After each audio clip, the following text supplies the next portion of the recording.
Just checking the oil on the old engine before I go and pick my sculpture up.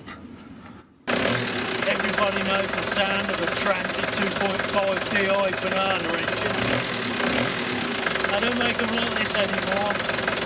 Noisy, smoky, thirsty, but totally reliable. Oh yeah, what do you think of this year's paint job? It's called Ancestors Art. Oh well, I suppose we better go and pick the old Nordic walking sculpture up.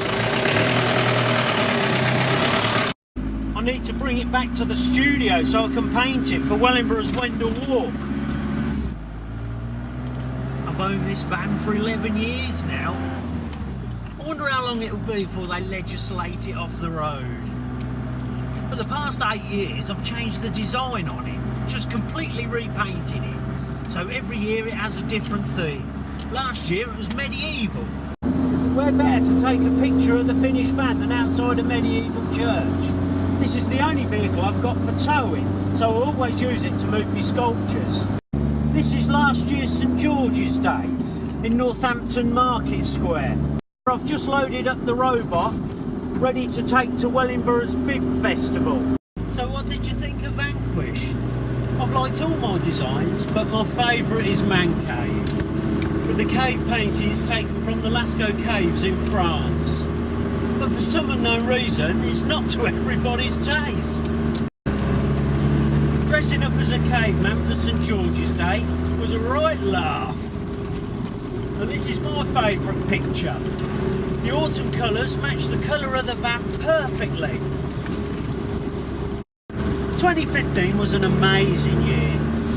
It was 50 years of the Transit van, 50 years of Psychedelica. Oh yeah, and I was 50. This picture was taken a day before St George's Day. On the way to Northampton we stopped at a local school to help with their celebrations. And that year we also did the town's carnival as Daphne, the flower-breathing dragon. This was the third year we took part in a carnival. The year before it was How to Train Your Dragon. That year the transit was painted Astrological Transit, which is the movement of the planets for telling fortunes. It's also a really good play on words. It was simply painted in 12 zodiac signs. The dragon was painted green for St George's Day and brown for the carnival. That was the only year it was painted twice.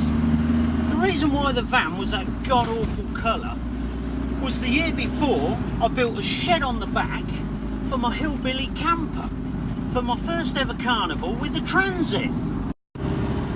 Later I took the back doors off and the sliding door and entered it into Shed of the Year as Mr Timber. I had some great weekends away in that van. I was just glad I never got pulled over. Especially when I lit the wood burner, filled it full of grass to make as much smoke as possible and drove off the campsite. It looked like a steam engine going down the road. And that brings us to the Flower Power hippie van. I only painted it to cover the rust so it'd last one more year, but everybody loved it. Until then it was just me work van. This could quite possibly be the first hippie St George in the country. And of course, if you've got a van, you might as well protest. Right, we've just arrived at Billing, and there's the old Nordic walking sculpture just underneath the old venue sign there. You see it? And that's what we're just going to go and pick up. The sculpture was then taken back to my studio and repainted for the Wendell Walk. Now you can see both sides of this year's design as I'm unloading for the Wendell Walk weekend. Well, that's it. The working life of a 20-year-old transit.